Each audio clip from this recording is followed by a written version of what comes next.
Vernon, Yes, Jonathan. I only have one thing to say to you before we begin. Yes. It's just that I think it's gonna rain. In real life? No. This is a quote from the movie that we just floated out of the room in which the people we haunt watch movies. Absolutely. I'm so hung up with the emotions of the movie. I don't remember what you're saying. I just floated out of the room. Did it rain in the movie? No, but it was gonna rain. And it was a metaphor, I'm sure. No. Really looked like it was about to rain, I think. This is a line that said, well, let's take it back. I'm sorry. What are we talking about?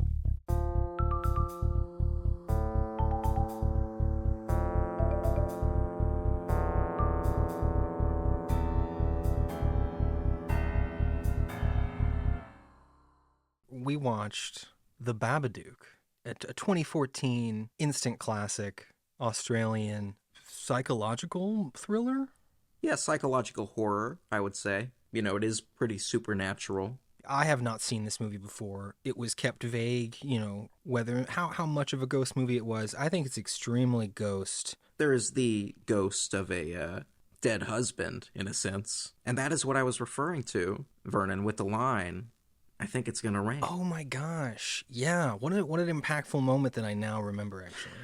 I'm glad we came full circle. Who's to say what that even means? Well, it can be a metaphor, certainly, for hard times ahead. This is a movie that I have seen quite a few times. Quite a few. I think I saw it pretty soon after it came out. I've always been really impressed with and loved this movie. Impressed and loved. Even though, we are two ghosts. We like ghost movies where it shows nice ghosts, good ghosts. Mr. Babadook is not quite that.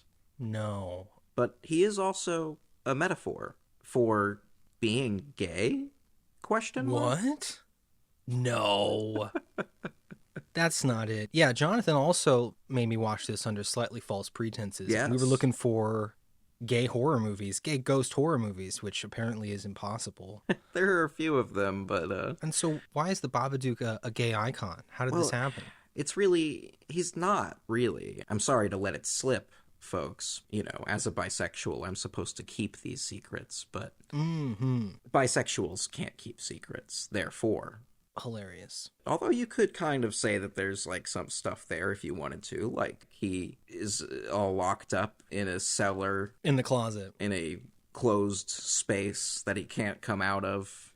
He looks like Danny DeVito as Penguin from Batman Returns, so very gay. But your real-life husband actually told me why the Babadook has been claimed by the gay community. Oh yeah, what? That's funny. He hasn't talked to me about this. He talked to you about this? Well, yeah.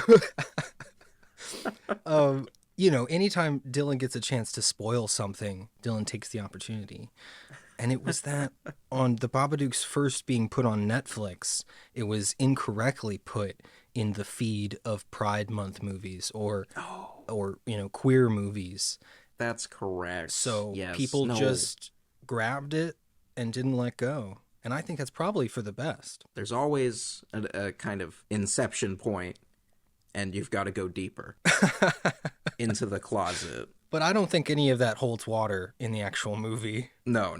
But that is the origin of the meme. It's been so long that I had forgotten that, but you've lit on the neurons in my ghostly brain. I feel them. I can see them. Yeah, they're flashing. So beautiful. We've gone off track. Have we? Vernon. Yes. Who's in this movie? No one knows. No one could tell you. It's Australian, so as American ghosts... We're unfamiliar. We're allowed not to know. We're unfamiliar with these actors, but I can list a few. Essie Davis plays the mother, Amelia. Yes. Last week we covered the episode of Sherlock that has to do with ghosts, and the ghost in that Two Amelias. was also named Amelia. Yeah, kind of funny. I thought that was cool. Also, both are fake gay and not really gay. We really need help finding truly gay iconic ghost movies. Yeah.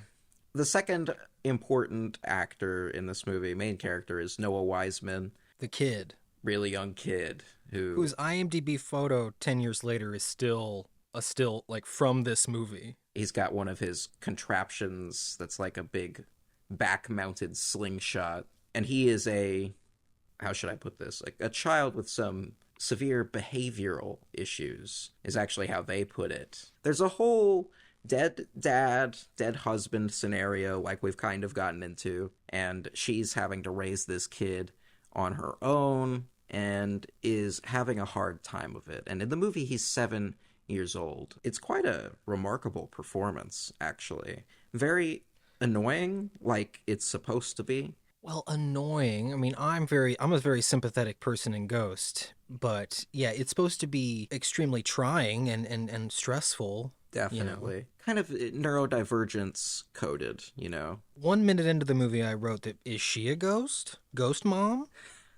Pretty much the whole time it could have been up in the air for me if her or the kid were a ghost the whole time. I was definitely on the edge of my seat because I didn't know what I was getting into. You just knew that there was a Babadook. Right. The first thing I wrote down was Baba Yaga. Is it going to be like a house with legs? No, because it's an Australian film, I don't think they really delve into anything European like that. Do you know anything about the name and its meaning? Well, it's Eastern European. It's like a Russian. Are you talking about Baba Yaga or Babadook? No, I don't know where Babadook comes from. I think it's just Right. invented for this movie. I could be wrong. I don't know either. Here, Jonathan, I just got you a gift. It's like a children's pop-up book. Oh. But you really shouldn't read it. Oh. Because it turns all of your intrusive thoughts into a horrible monster that you Oh. can never get rid of. Oh. So maybe I'll just take that back. Wait a Actually, minute. No. Go ahead and hand it to me. I've already got No, Jonathan, no. Once you let it in. I've already got something like that. It's called OCD. Whoa. Which unfortunately does not go away when you are a ghost, and it makes it harder to clean things up too, being dead. Oh my gosh. Not that I can't, but it takes a little bit of ghostly energy, like in Ghost, which is one of the more realistic ghost movies. Except the having feet part. Yeah. The OCD angle, did you feel that from this movie? Absolutely. You know, it's not just OCD, it's not exactly so identifiable like that, but definitely there's a mental illness metaphor going on. You could also say a taste of postpartum depression. We have to establish our content warnings. We've talked about... I mixed up the word partum and mortem. Postpartum depression. This is, as always, a horror media podcast. Therefore, there are some things we're going to talk about that might be disturbing, like that. This movie has a lot of theming of mental illness going into it. I think if you have not seen the movie, you should absolutely check out the content warnings, because it was upsetting. I'm upset. It's definitely upsetting. I'm keeping it together, but it was... And spoilers. we're going to be hopping into spoilers pretty soon. Do you want to ease into it? Do you want to... You know, they do find this pop-up book. It basically turns all of the mom's intrusive thoughts and the kid's intrusive thoughts. The first few lines are the tagline of the movie. I want to say, if it's in a word or it's in a look, you can't get rid of the Babadook. I was feeling the metaphor and how intrusive thoughts work in real life. How once you think something that is upsetting and you wish you hadn't thought, it's you don't really forget, and it's just ends up being something that you have to kind of maybe not nurture but take care of about yourself. That's kind of where I feel the end of the movie lands. You can't get rid of this thing. Basically, the child is scared of the Babadook. She's like, it's just a story. You've got to stop bothering me. I just need sleep. She's like, never getting sleep is like how her problems start. That's an extremely classic element of ghost movies. Just recently, for the season 1 finale, we did Nightmare on Elm Street, and there's a bit where, she goes to a sleep doctor, Heather Langenkamp. The doctor basically says, if you don't sleep, you go, pointing to his noggin, right? Mm-hmm. And that's definitely a huge element here. She's never getting any sleep. she's got to protect her child, basically. But she's got to protect her child from herself, because the Babadook is a horrifying bug type, Yes. well-dressed spirit that possesses you and makes you violent and different, and basically it offers you what it wants is the boy. The Babadook wants the boy. Yeah, at first I wasn't sure who was going to get possessed. I kind of assumed it was going to be the little boy. A lot of times it is the kid, but it's kind of scarier if it's the mom. It was so scary. You know, this is the type of movie that makes you want to go hug your parent or your child afterwards. For sure. One of our big content warnings is going to be for child abuse. Yeah. Almost child murder. Yeah, that's the intrusive thought. That's the you know, there's some bathtub imagery, and of course, you know, that is synonymous with this horrifying real world concept of mothers taking their kids and maybe their own life in a bathtub. And so those themes and that type of energy is throughout the whole movie, and it's a really uncomfortable thing that For sure. most people have a hard time rationalizing or figuring out how somebody could do. So it's fascinating and really scary to see it set up and established, and so it was a really unique experience. Yeah. There's an old neighbor, Barbara West. She plays Mrs. Roach. Mrs. Roach has...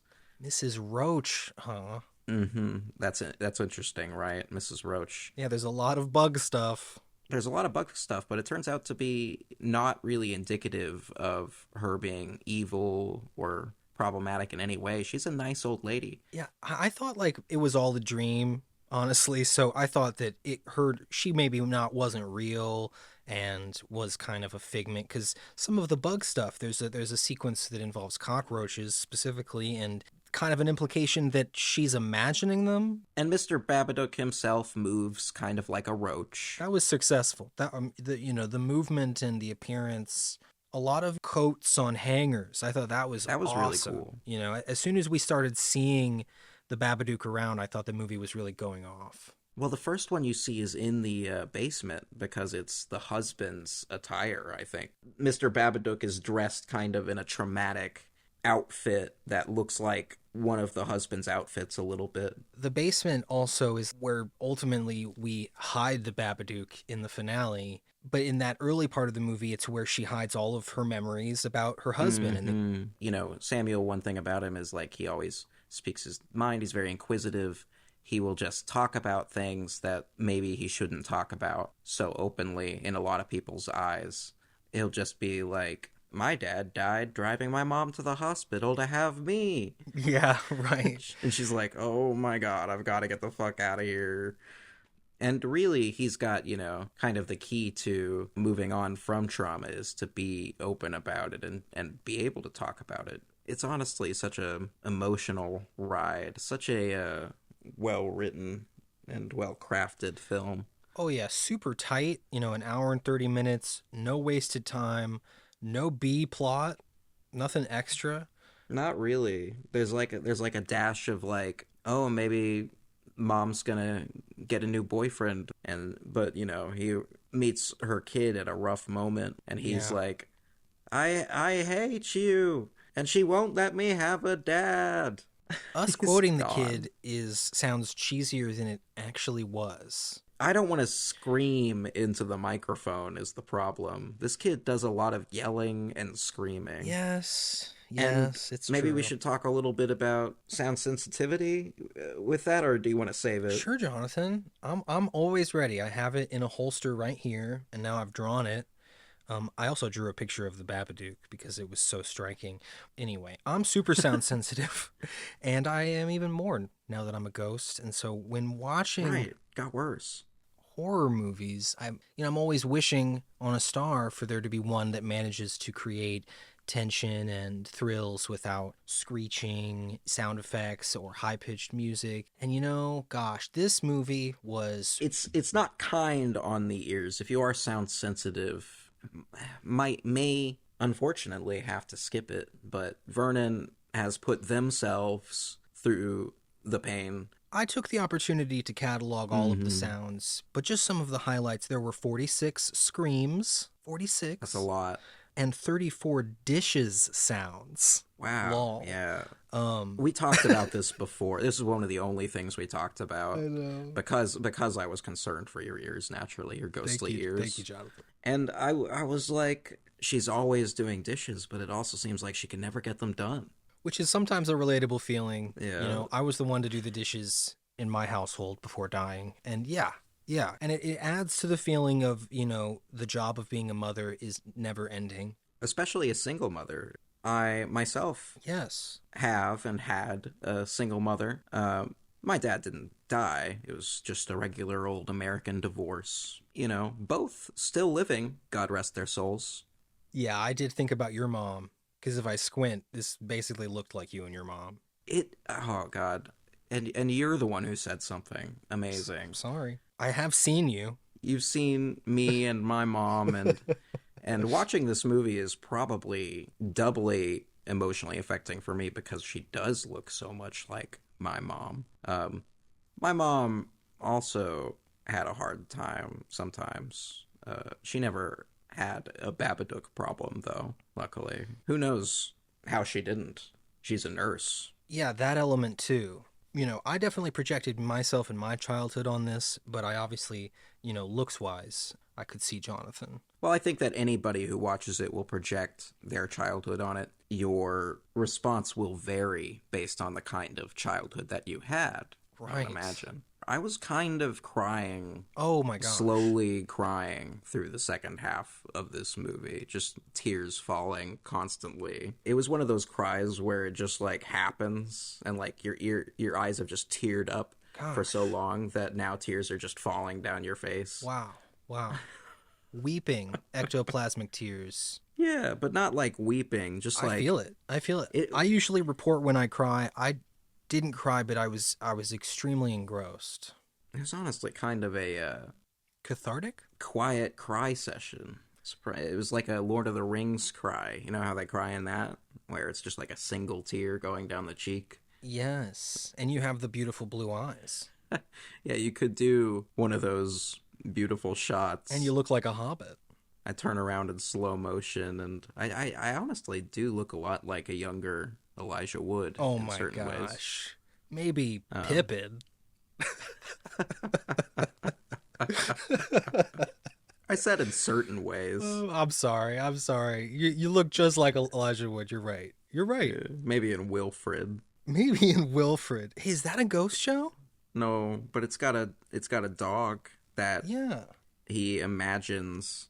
He's just going crazy. Even the dog is like, you're suffering from a hallucination delusion right now. Yeah. I say that to you all the time. You're just gaslighting me. I don't want to do that. I'm sorry, Jonathan. No. You don't. You wanna step on me from time to time. Oh my god. If I had feet still, you would have to step on my toes. But all right, ghost rules, Jonathan. Is this a ghost?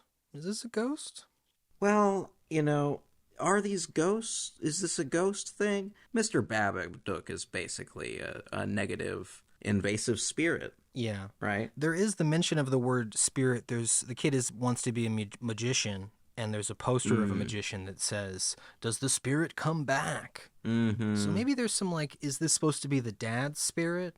But I really just think it's the mother's subconscious. There's a difference between what the film represents and what is happening literally in the plot, though. In the plot, the Babadook's real.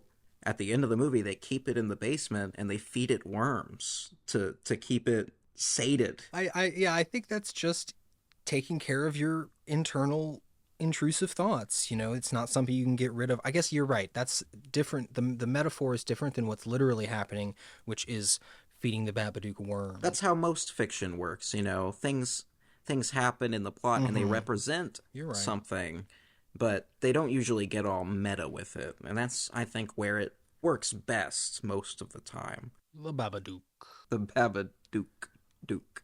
The art of the Babadook was fantastic. It's an instant icon. Great pop-up book prop. It foreshadows all the things. Yeah, that part I didn't love. I didn't love the total telegraph of of the dog and the kid. You know, I thought, like, I don't need that. I mean, that's right up your intrusive thought alley. Why wouldn't you? I guess you're right. What am I saying? But, you know, movies in general, I'm just like, oh, you're just showing me? We have to consider that one of the most popular websites on the internet is doesthedogdie.com, Vernon. Is that popular? Is that a... Yes. People want to know if dogs die in movies because they don't want to be horribly surprised by an old yeller. Well, that's definitely happens in this movie, but it's telegraphed the whole time. You have all the time in the world to stop watching. This movie has its own Does the Dog Die in it, and I applaud it, you know? Yeah, yeah. She does. She snaps that little dog's neck. Oh, she completely loses it at some point. Jonathan. I'm just we've already done the content warning. There's a moment where it seizes on her. The kid says it wants to scare you for a while, but you can't let it in. He basically performs an exorcism with love. He does. Near the end of the movie, he ties her up in ropes, and he doesn't have a cross, you know, he doesn't have the Bible. He's just like, I know you don't love me, Mom. You can't because the Babadook won't let you. But I love you, and I always will. It is an exorcism movie at this point, and she like rolls over and she basically pukes the Babadook up. It's like this black slime that comes out of her. That happens in like every possession movie. Yeah, it's an interesting trope, don't you think? It must. You know, I've not experienced an exorcism, but it just must be real. You know, exorcisms, it's all pretty whack. Not even the Catholics do it anymore, and there's a reason for that. As a ghost. Tell me, Jonathan. Some superstitions really are bullshit. Loch Ness Monster, I'm sorry to say it, that was a hoax. Yeah, there's like multiple Scooby-Doo movies. Yeah. About how it's a hoax? Yes. Scooby-Doo and the Loch Ness Monster. No way. That wasn't one of the tapes I had as a kid. Well, it was right after the good era, but it's absolutely a movie. Well, they must have been running out of ideas if they started doing real mysteries. To be honest, when I went to Ghost College, I wrote my thesis on Scooby-Doo. I don't want to do Scooby-Doo, Jonathan. I was just about to stop you there. We've already talked about how it concerns, you know, the ghosts, not a real ghost, the demon's kind of using its visage. Also, his head gets like sliced in half. That was a great effect shot. She must have actually seen that happen. Yeah, that was traumatic. And I've already blocked that out. She immediately falls to her knees and is silently weeping, in the mix at least. And you were silently weeping, that's for sure. Yeah, but just in the mix, they took all the sound out. That happened a lot in the movie. There was a lot of sucking all the sound out and then throwing it back in to slap me in the face. Yeah, for sure. It was good. I mean, I can say it was masterfully sound designed while also saying I hated it.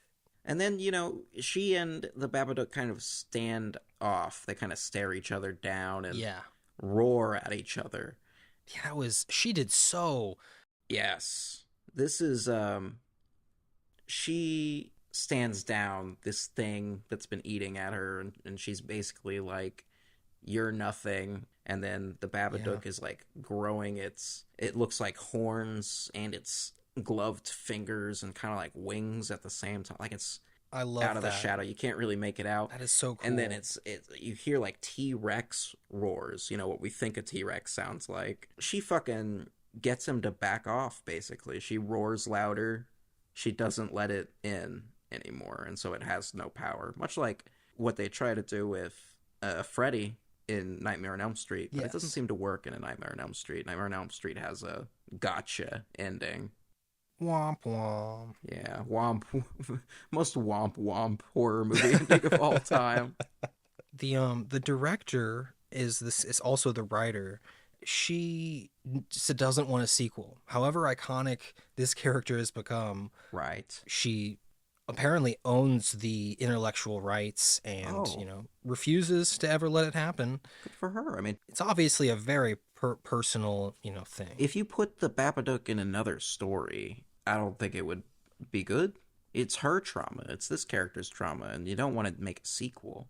I agree. Let it live. Let the ending live in that not sure space. Not everything needs to be completely resolved, you know? Whatever you think happens next. That's how we should look at art again. I'll talk about the music, how I actually loved it. You thought it was good? Wow. Yeah, I thought that it had a main jingle that was really strong. Yeah, it plays that wasn't abrasive. in the credits as well, and it's good. It's good. Solid. So you had seen this movie before. How do you I know you liked it. Yeah. How do you think it holds up 10 years later? This was, 10 years ago. I think it holds up great, honestly. I think a lot of movies have tried to be this again, and Yes. not all of them have succeeded. Movies like this are able to be made more now, kind of because of its influence, I think. It got quite a good bit of attention for an independent Australian horror film. Maybe more so than Talk to Me did years later, although that movie is going to get a sequel, so...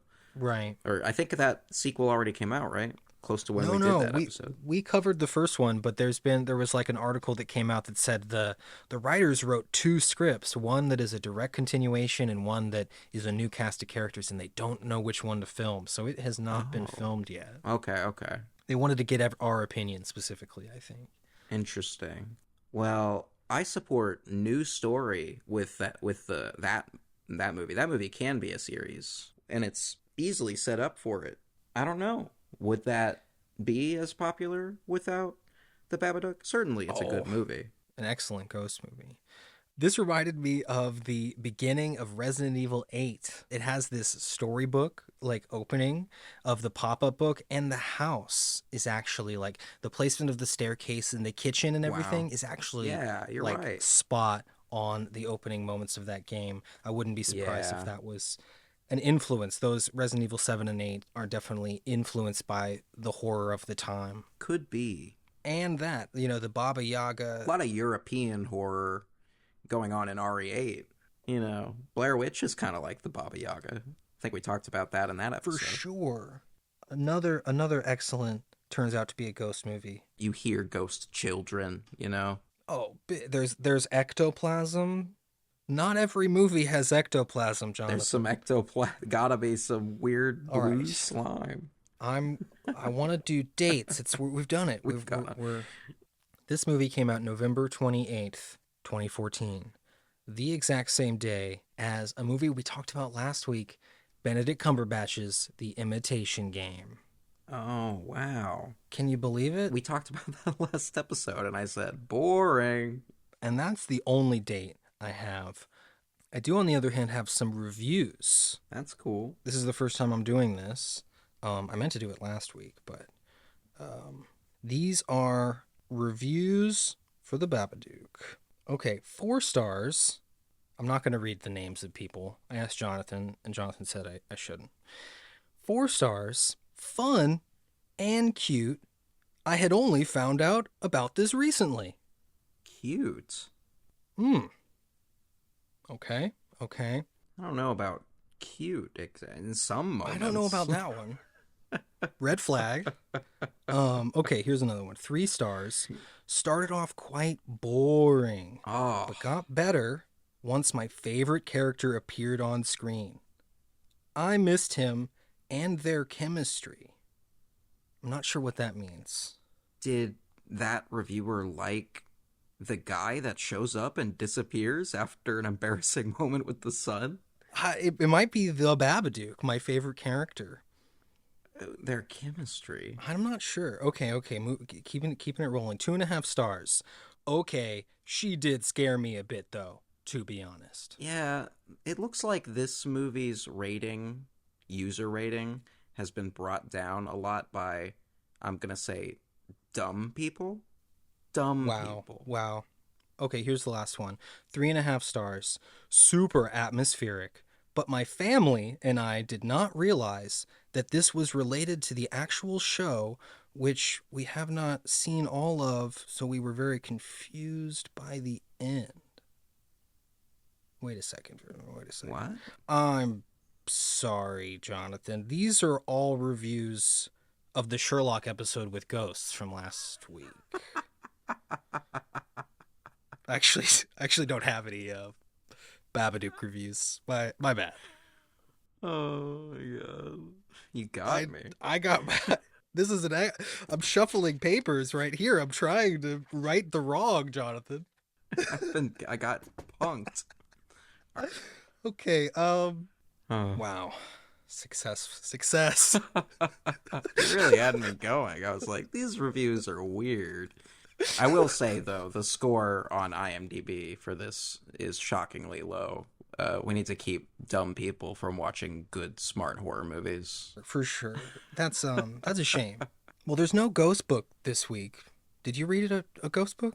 Did the people we haunt leave out a ghost book for you? I haven't been reading so far any more of what I brought up last time, which was The Outsiders. You know, knowing our nice people we're haunting, they've probably flipped it. Yeah, they've been flipping those Outsiders pages. So many pages. I'll just have to flip just them back letting it with my go. ghost powers. Freaking them out. Well, they're trying to be nice to me by letting me get deeper into the book without having to turn the page, but I just haven't been around. I have to go deeper. Anyway, I have been doing some ghostly gaming. I've been playing some Alone in the Dark, as it happens. I've also been playing this. I've been playing this separately.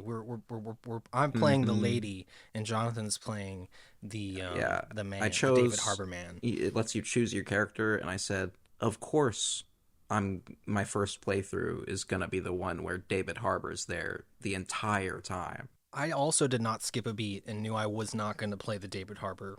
Right. Well, you are non-binary, and I know. You're telling me. Whenever you get a chance to play a female character, I think that you want to express that feminine side a little bit. Well, you're telling me. You know, if I can avoid being called he in the cutscenes, I think is for sure. So it's the main thing. I don't want to be David Harbour. I'm sorry. But you're not a she they. No, I'm not. But would you describe your non-binary status as more like the feeling of having no gender or having aspects of both? I think we've talked about this you have asked me this before. I would say the first one. Not just because I'm a ghost with no lower part of my body. It's not just because of being a ghost. Right. But my legitimate feelings are less of both. But when it comes to video games, you know, in the last 5 years, I've definitely usually picking the ladies. Yeah, that makes sense. Whereas a kid, I never did. I was so, be the girl. Gotta be a guy. Ugh. Like how could I? Yeah, we missed out on a lot of experiences because of that crap. I did for sure. But was I reading? No, I wasn't reading anything. Yeah, we were playing Alone in the Dark. It's pretty good. Not extremely ghosty. Well, it could be. We're not. There's definitely. Everybody could be a ghost in this game. It's super plausible. Maybe. I'll hold out hope that you're right, that everyone's a ghost. None of it matters. It's a nightmare. It's just a dream. I have a note here reminding me that there's a line of dialogue that says the mom used to write children's books. Used to draw. So this, even the pop-up book is like, it's a corruption of something from her past, something that's right. She hasn't been doing, and so that's one of the things that eats at her is her career is over with. That's right. Oh boy. Her art. Nailed it, absolutely. Wow. You just cracked the case, Vernon. You articulated the cracking. Well, the last thing that we're supposed to ask each other here is, how's your afterlife going? Gosh. Good. I'm feeling good right now. We're two ghosts. Yeah. We're at 1 hour and 11 minutes and 11 seconds when I started explaining what time it was. But editing-wise, it probably won't work out that way. There's always some slightly too long silences. But my point is, numbers-wise, the moment where you were asking me how's my afterlife, it was 11111, whatever. I'm doing good. That means I'm doing well. Don't get too worried about those numbers. I am. Take it from me. I'm less on it. I mean, I was worse a few years ago. Right. Remember way back when I pranked you about the reviews? Yeah. You remember way back when. You didn't ask me how my afterlife has been, though. I'm sorry, Jonathan. How is your afterlife? No, I'm just kidding. Pretty good. Oh. Now the pranker has become the pranky. I'm doing pretty good. I have to say that if you have made it this far, you are a true believer. That's right. You should go out and tell your friends today that ghosts are real. We want the world to know that we're two ghosts and two ghosts hosts. And if after liking this video, you could immediately go find a video with 1 million views and then like it, that would really help us put us in the right pool. No, I'm so gonna cut this out. Let's never say that one again. Why? I don't like it. I don't think it's true. I don't think it's real. Well, you have to leave this in so that we can explain it, I guess. So it can be clear that you asked me to stop saying it. I've held my tongue until now, but I just don't think... Oh my god. I just don't think that's gonna do anything. After you're done watching this video, go watch another one of our videos and like that one. Do that. All right. It's been decided. You heard it here first. Remember the Babadook episode where Jonathan finally shared his true feelings? I needed to open up, and... He's been pent up this whole time. The trauma from the first time you came up with that. I never talked about it. Now I'm looking back, I can hear it in your tone back then. You were like, really? Is that true? Yeah. Great. I'm sorry, Vernon. No, I'm sorry. We're good friends. Yeah. We're definitely going to keep talking after we stop recording.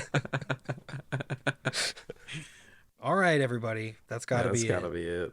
With all that being said... Peace and love. Oh, well, hang on now. I guess I got to say my catchphrase now that I took away yours. Please. This marks the end of our communal with the living. Say goodbye to the dead. Vernon, you want to take us on out of here? Peace and love, everyone. Peace and love. This will all be good in editing. Yeah, this has got to stay in. It's gold. No. This will all be good. Into the video gold? Everybody who makes it to the end of the video wants this. Boo.